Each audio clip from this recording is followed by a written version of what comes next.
Good evening, everybody. This is Cinnamon Noir. And this is the Ramen Shaman. Welcome back to Rayman Legends. So in the last episode, we finished up the first chapter, Teen Season Trouble. And we're heading on to the next one, which is called Toad Story. Which kind of sounds like it should be a pun, but I don't think it is. No. It makes me... My first thought was some variant of Cave Story, but Toy Story also comes to mind. Yeah. There's some things later that are definitely puns. Now, it is true that there are several fantasy stories involving toads, but that's not quite the same thing. So, many of the worlds in this game kind of resemble the worlds from Rayman Origins, the last game in this 2D series. But this is one that kind of breaks the mold. The second one in Rayman Origins was a desert, called the Desert of Didgeridoos. But this one is forest-themed. And sort of fantasy forest. You know, there's a lot of beanstalks. Yeah. However, one way in which this is like the Desert of Didgeridoos is that there's a lot of air current riding in this, which was also a theme in that level, or world. So in that sense, there are some patterns of level design that they're following for this game. Rayman has had a lot of this in general, as I recall. That's true. I would say that if anything, this game errs on the side of being a little too close to the original. But that's okay, because it's still very well designed. It's something I hope they avoid if they make another game in this series, but, you know, that's up in the air. How do you think it's too close? In that a lot of the mechanical concepts are similar, like, world by world in each game. So the second world in this game is a lot like the second one in Rayman Origins in terms of game mechanics. Same thing for the third worlds. The fourth worlds are both have a lot of stuff underwater. There's, you know, they're kind of eerily similar. Not that it's not fun, but, you know, it kind of distracts you, I think. It is an open question whether this game is going to have another sequel, because neither Origins nor Legends sold particularly well. They both were critically acclaimed. Like, they both have above 90% on Metacritic and all that. But, not so much popular. I was just reading about this. One big problem is that Origins, which was the start of this new series, was released on Christmas of 2011. So it had tons of competition. Really kind of a foolish marketing decision in retrospect, but whatever. I mean, you can see why they would. There's going to be a lot of demand for games, but... Oh, yeah, certainly. At the same time... Speaking of stupid decisions, Yeah. getting that coin is not easy. No. I think I eventually give up on it. But, no, it's in the middle of these two guys, and you need to, essentially, grab it and then immediately go back into the updraft and start climbing. One thing that can be kind of annoying in this game sometimes is that it's a little difficult at times to tell exactly how much leeway you have. Like, how long you can be next to something before it goes crazy. And that's especially true of these things. I am really glad that these eyeball creatures disappear by the third world, because I don't like them at all.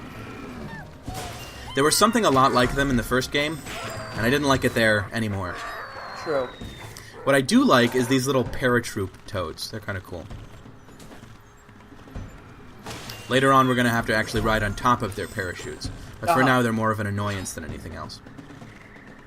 Anyway, here's another massive updraft. I thought for a minute there was something back over there. I was wondering why you were going back. Although I thought there was something there. Technically, there was something inside the plunger. That's the funny thing about these games, is that sometimes they will tell you that there is stuff hidden in something with... it's a little cloud of yellow dust, basically, so it looks fancy and magical. But sometimes they won't show you something, and it'll still be there. Interesting. It kind of encourages you to hop on every platform. A little curious, but very similar to the way they did it in Origins. Oh, I see. This is interesting. What is? That little section. And also yeah, this is a very vertical level. Riding this continuous updraft. Yep. Fairly simple, frankly. It's the first level in the world. This is an uncomplicated level, and it's not difficult at all. I mean, frankly, besides me getting killed by that one plant thing trying to get the coin, It's almost impossible to even get hit in this, let alone die. One thing I will say about this game that's different from Rayman Origins is that there are a lot more hearts. In Rayman Origins, you would often be in the position of just having one hit, because hearts were a little hard to come by. In this one, not only do you have a chance to get a heart at the beginning of every level, but you also get a heart every time you rescue one of the major teensies. You may have noticed them blowing a kiss, which gives you a heart. One of the things that means, which is kind of interesting, is that you're encouraged to be really risky in those areas, because you'll get a heart right afterwards. And the only problem with it would be that you could get extra lums if you kept your heart. But really, I mean, who cares? So yeah, I didn't do too well on this level. I missed both of the King and Queen teensies. I come back to get them later off screen, but we're going to be going through these levels just as I do them. We're not going to be redoing stuff. Some of the little side areas are interesting, but you know, not interesting enough to demand their own video or going over the same content again. I say this in like every video like a broken record, but you know, if you want to see this stuff, you should play the game for yourself because it's an amazing game. True enough. That was me smacking the ground for a little bit because I was annoyed. Oh god. I don't like when I perform badly any more than you do, viewers. Yeah, I know that feeling. So this is the Winds of Strange. Obvious reference to Winds of Change. And this is another sense in which this area, even though it doesn't technically have the same theme as the Desert of Didgeridoos, it does look a little bit like it. Because the second level in Desert of Didgeridoos had this sort of nighttime aesthetic. Where the background was purple. And so there's this kind of strange concordance with it. I don't know quite how to describe it. This game has better music, though. Also, one thing I find kind of funny, you have to slap these guys right in the eyeball so that they will scream, thus providing you with the wind you need to get some lift. Somewhat cruel. It is one of the nastiest things Rayman does, but to be fair, those things will eat you if you jump on top of them, so they're not entirely innocent. True. So once again, we have Murphy on our side, and once again, I make some really bad jumping decisions. Oof. You should really just have Murphy move that over as soon as you possibly can. You get no benefit from it being on the right-hand side. And you have to move it back. And that makes so now... that much easier. Collecting those ones. So what we're basically doing here is we're combining the vertical emphasis of the last level with the familiar use Murphy to move platforms around mechanic. Yeah. So you make it a little more complicated by having two mechanics at once. Here's a little side room, fairly easy to see. I guess he didn't get much action in that last That's round. right. The last one was a pretty simple level. Anyway, here's a very easy room. You just basically have to pull the thing down so it can get you to the upper level, and then pull it up so it can bump you over to the cage.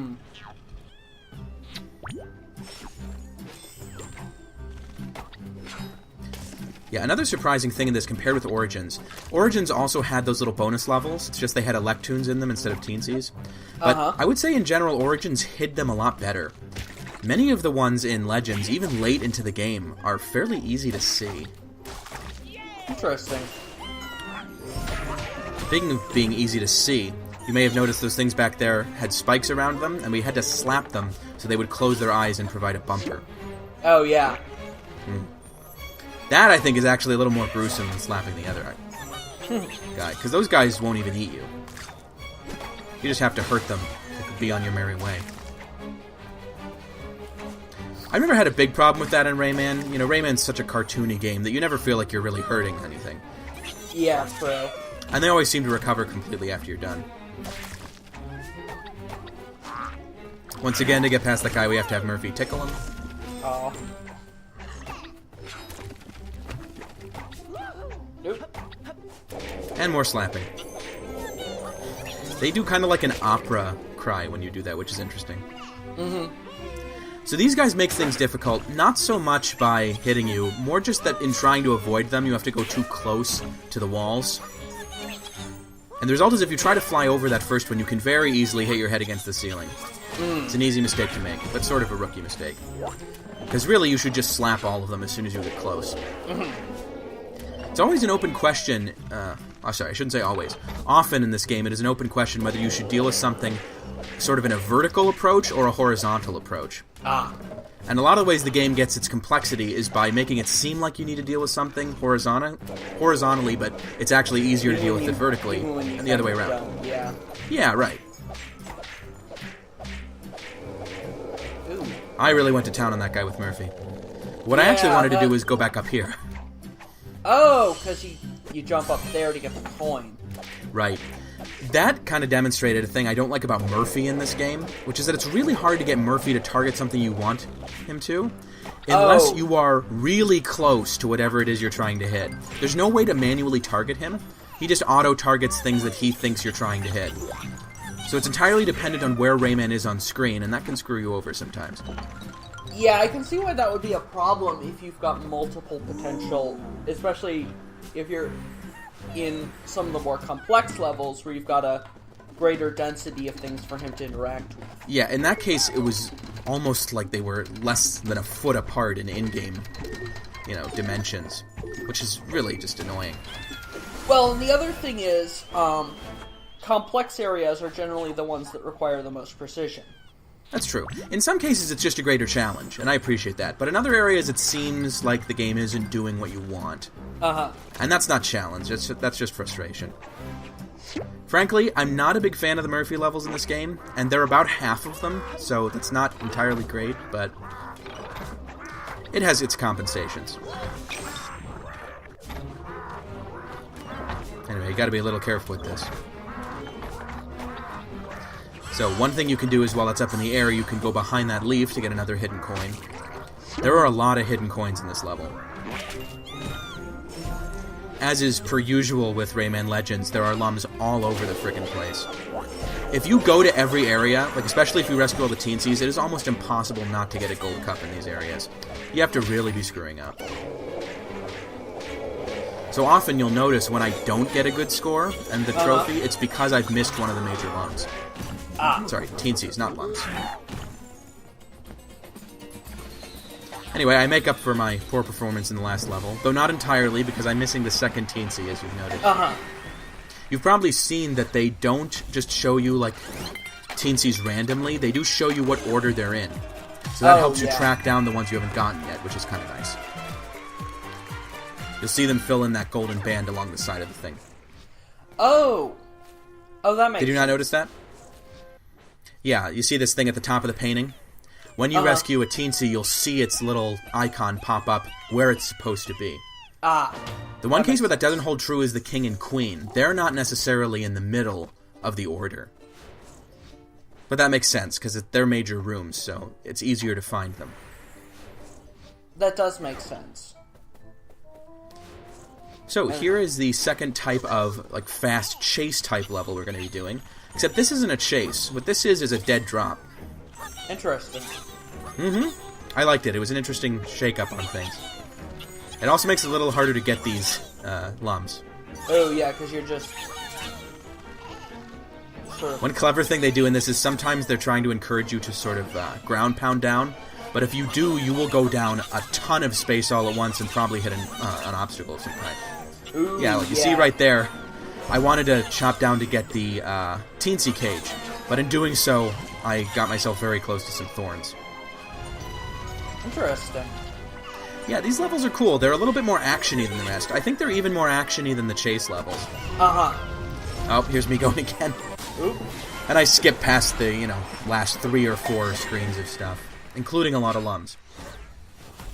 Which means, in fact, that I do not get a gold trophy on this one. I'm just 8 short. Oopsies. Yeah, whatever. It doesn't make a big difference to me. Frankly, after a certain point, getting gold cups was so common that I kind of thought it was cooler when I didn't get one. I realize that sounds incredibly pretentious, but that's just the way I felt. Oh, well. Some people don't like gold. I happen to think bronze looks much cooler. Or silver. So next up is Castle in the Clouds. One of my favorite levels in this particular world. There's a bit of a transition. You start out in the beanstalk area, but very quickly we get into this much stranger style of just these floating rocks. Sort of feels vaguely Greek to me, not sure why. Although,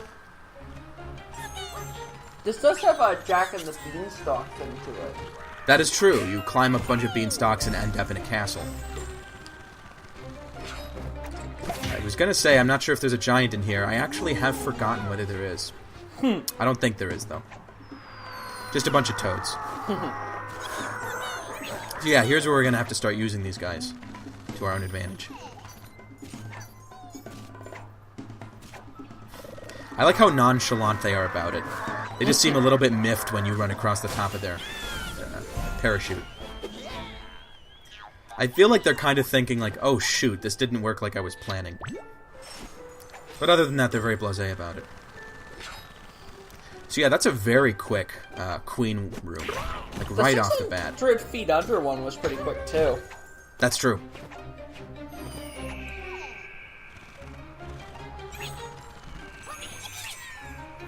So this part of the level is a little bit boring. You're just sort of going around. It gives you a lot of lums to collect, but very few challenges. It's mostly just stuff lying around. There's a mushroom over there, which you'd think that would do something clever, but it really doesn't. Just farts. And I think gives you some lums. But there's a lot of stuff in this game that's basically decoration, and I think that counts as one. I'm also just now thinking about how weird it is that you have all these skeleton doors. Like, where do they come from? That is odd. In the first game, basically the world had been invaded by creatures from the land of the livid dead. That's what it's called. That's and weird. Well, that's what it was called. And so doors between rooms would have these weird guys in between them that you would have to hit, and then they would disappear. And they sort of were like loading screens. Or like if you've ever played Mega Man, they're like the rotating doors that spin open in order for you to move through a room. It's a disguised loading screen, but... Ooh, there's a big guy. That might count as the giant. But if so, we've dealt with him very early. We haven't even seen a harp yet. I'm kidding, there's no harp. There also isn't a goose. The aesthetics only go so far, you know. This isn't really Jack and the Beanstalk. I guess technically you could say these sort of ruined keep-like places look a little bit medieval, which Teensy's in Trouble also had a medieval castle theme. So maybe that's going for sort of a continuity here, not sure. There's another area in the game that looks much more Greek than this, so maybe I shouldn't be calling it Greek. Anyway, now things get a little bit more interesting. There's fewer updrafts here, and also a lot of these pieces of castle are moving around, so they can squish you. Oh. Also, my favorite song in the game has started playing. This game has a very dynamic soundtrack, so if you're listening to like the OST and those tracks, you'll hear things progress just from one to the other. But when you're actually playing the game, it's more common to have a part of the track repeat over and over again while you're in a certain area, and then ramp up in intensity once you pass a certain checkpoint. Interesting. Dynamic soundtracks are great. I think more games should use them. I noticed while I was playing Portal 2 the other day that it also has a dynamic soundtrack, and it gets a lot of mileage out of it. Oh yeah, I guess it does. Are you enjoying that game so far? Well, that's a story for another day. It's a long story. The answer is yes, that's the short answer, but with quite a few reservations. Oh, well. Yeah. It's a very well-designed game, I'll certainly say that. The funny thing is I actually prefer it to Portal 1, but... Well, I've never played Portal, so that's also true of me, but Portal never really got a chance. Here's a very interesting little Teensy Cage level. I love this one. So you're in the middle of this maelstrom with all these things floating around, and you have to find the Teensy Cage and locate it. It will not float over to you. Even though it seems like the swirling winds should bring it around to you, I don't think it ever does. Oh. So you have to go down and get it. I also like the aesthetic of it. It's really dark. Like, it doesn't look like the level at all, which is interesting. It actually makes it feel like a separate space of its own. The game does that not very often, actually. So I appreciate it when it comes.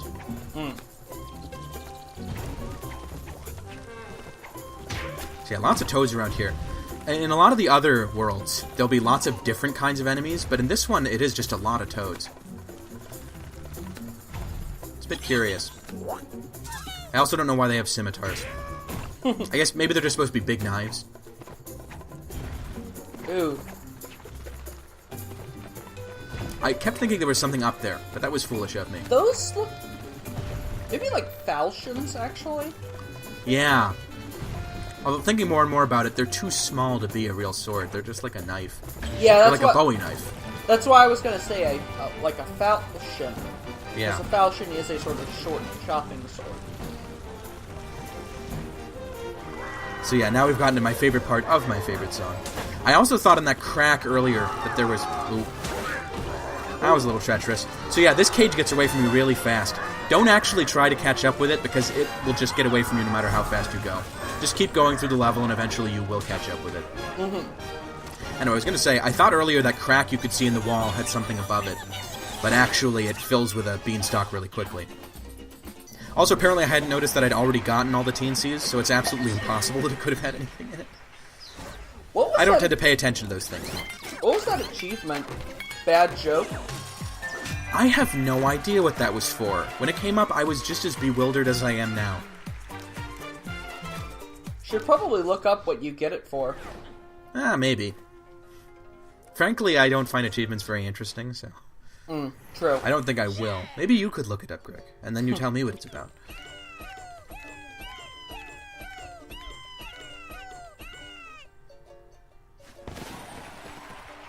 So early on in this game, you'll actually have to get surprisingly close to these rescue areas before you have all the teensies you need.